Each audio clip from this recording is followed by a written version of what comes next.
Well, hello guys, and welcome back once again to Rob's Arcade, or rather what's left of it.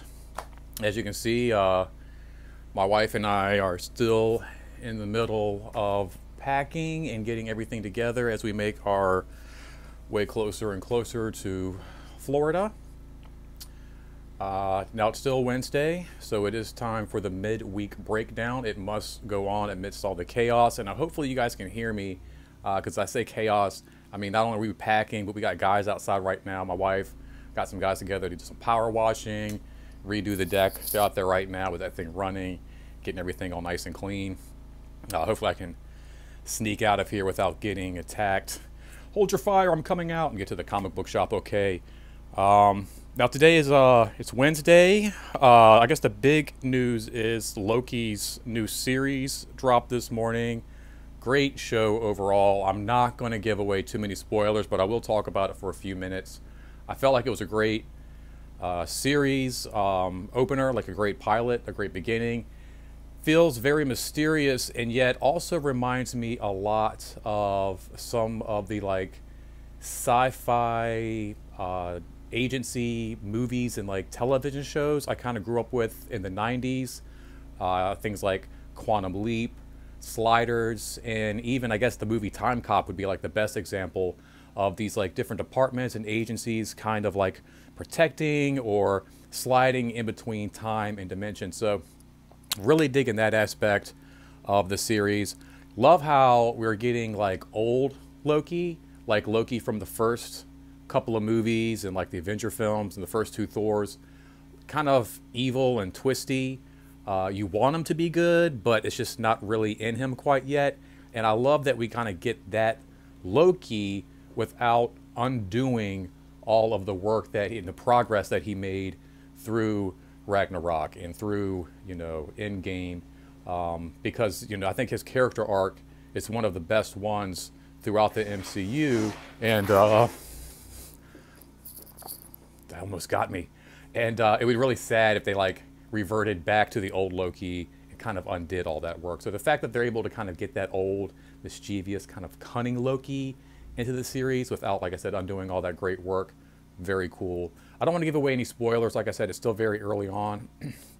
But I will say, I feel like one of the most important scenes in this series, in the first episode, is the scene between Loki and a character named Casey. Loki and Casey. Now Casey is nothing more than, seems like a pencil pusher working at the TVA, which is the department who kind of handles all the different time variants. But there's a very key scene, something very, very, very, you need to pay very close attention to in that scene between Loki and Casey that I think will play out throughout the rest of the series, being that this is a series that deals with basically time itself. Also, just, you know, it's been a pretty solid week so far. A little bit of a different schedule. Actually had yesterday off as well because I'll be working a half day this Sunday.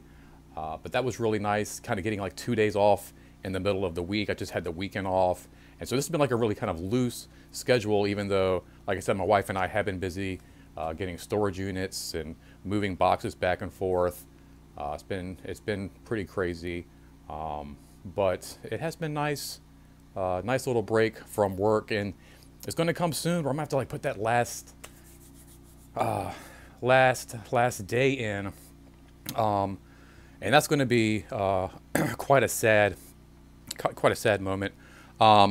And speaking of sad moments and coming to an end, Rob's Arcade season 3 is going to be wrapping up here very soon. And when I do, I'm kind of going to be on like a little bit of a hiatus. You might have a week or two where there's going to be like a solid gap where we might not be getting a whole lot of Rob's Arcades, if any. But I can guarantee you when Rob's Arcade does return, it will be in a new location with all new content, all new episodes, and it will be almost like a Rob Around the World kind of thing. It will be in like a whole new environment, whole new, like I said, just all new episodes, stories. It's going to be fantastic. But sadly, there will be a little bit of a break between season 3 and season 4, and I'm not really sure when season 3 is going to end.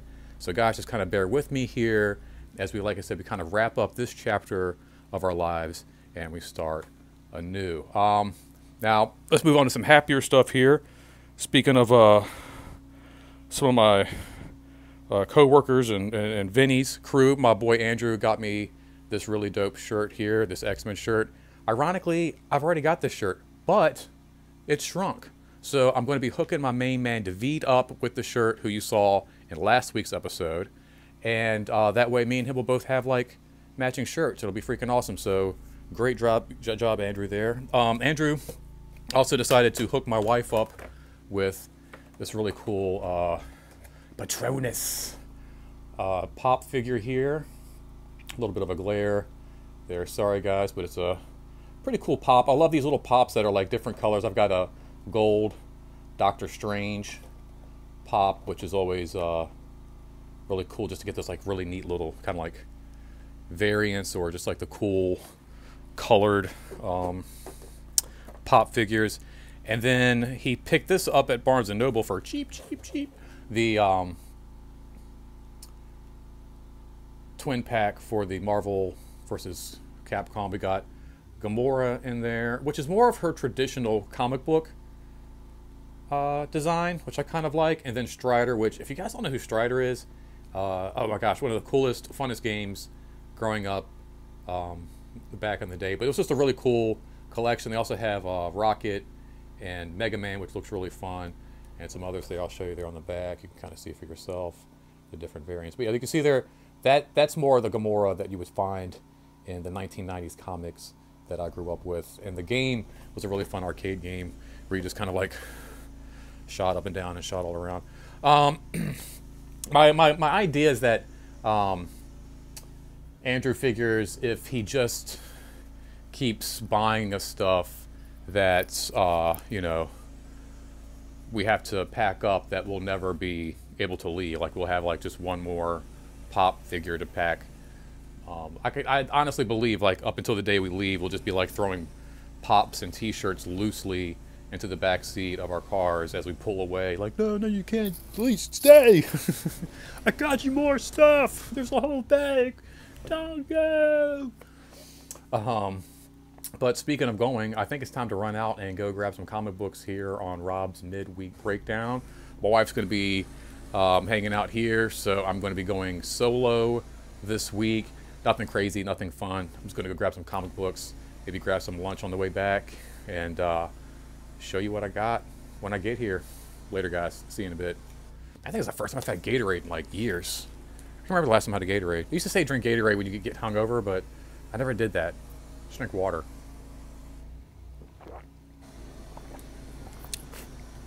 I guess you could use Gatorade as a mixer and then you wouldn't get hungover at all. Like a little bit of Gatorade and some vodka, maybe.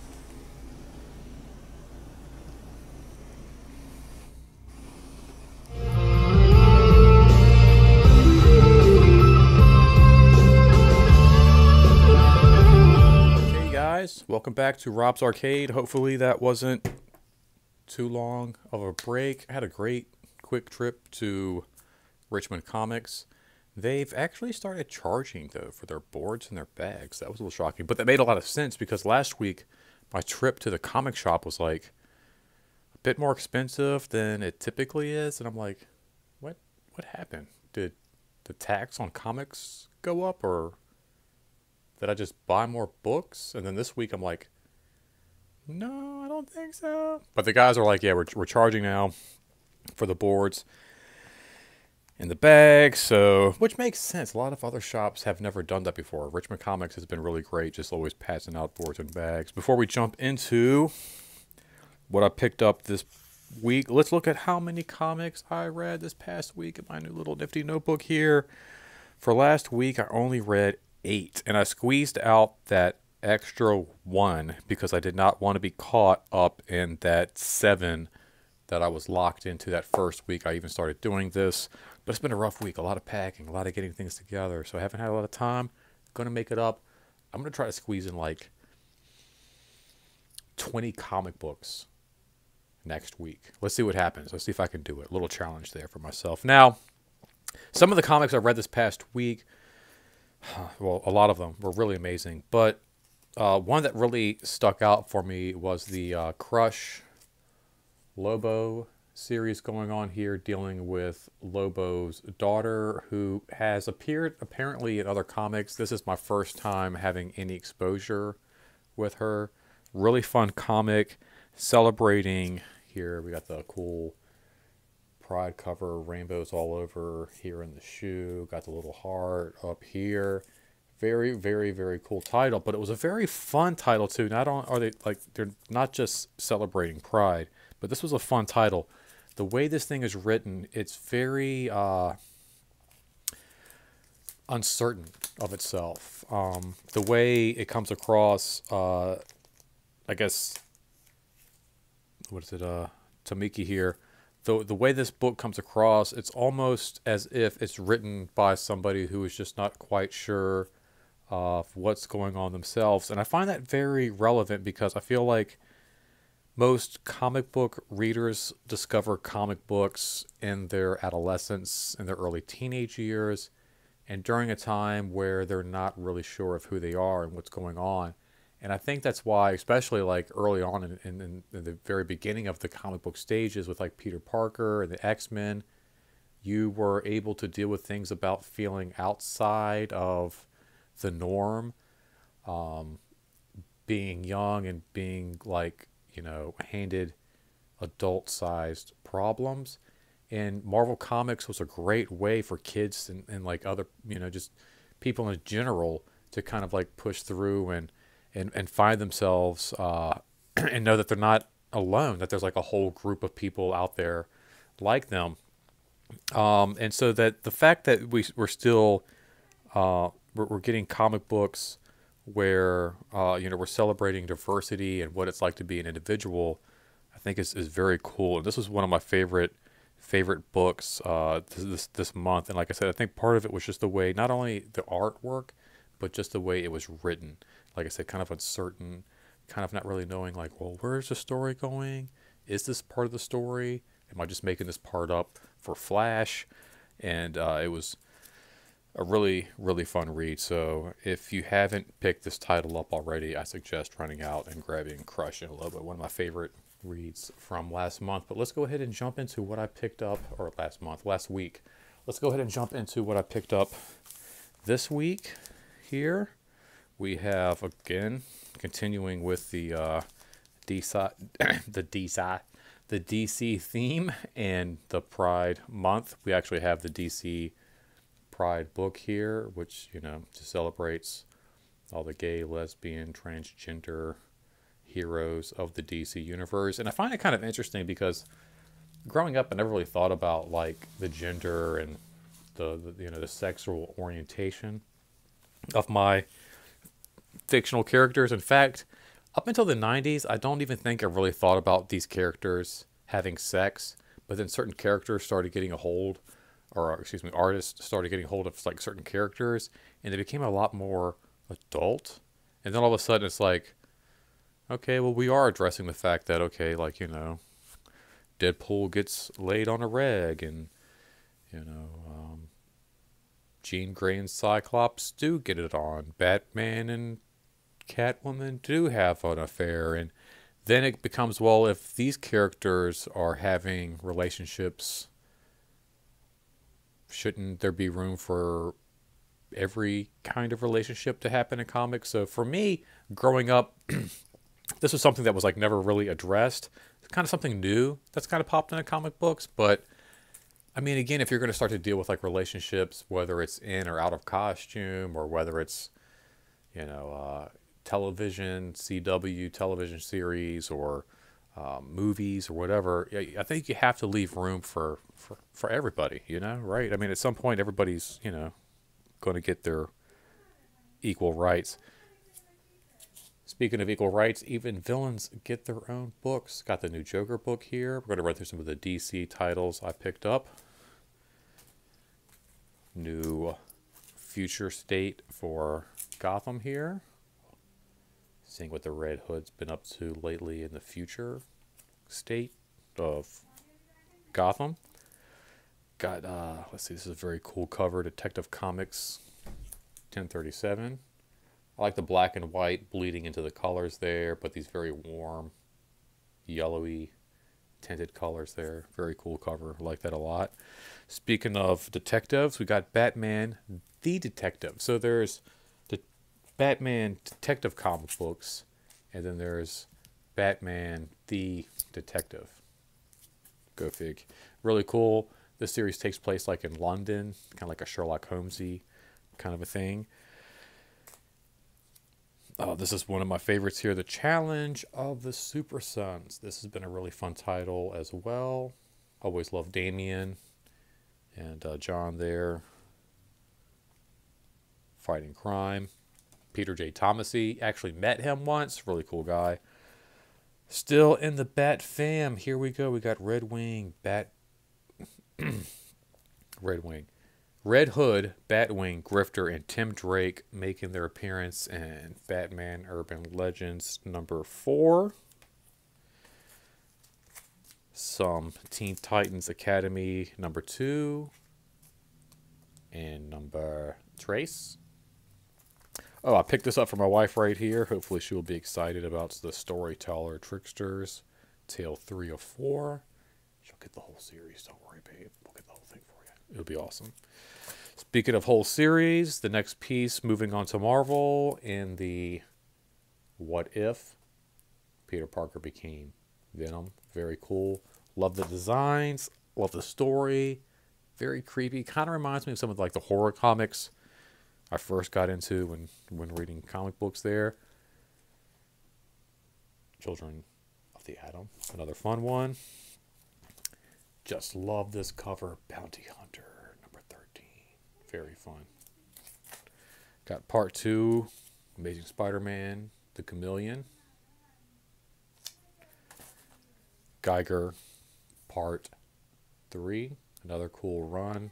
Picking up some more Image Comics, getting back into that company that bled me dry as a youth.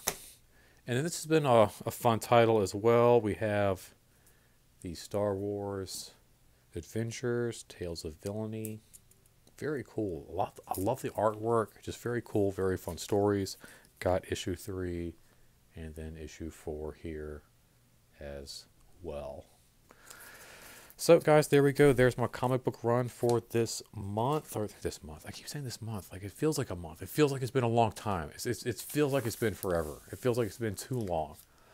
I got a ton of books I need to catch up on. A ton of material I need to read through. And you guys need to leave a ton of comments.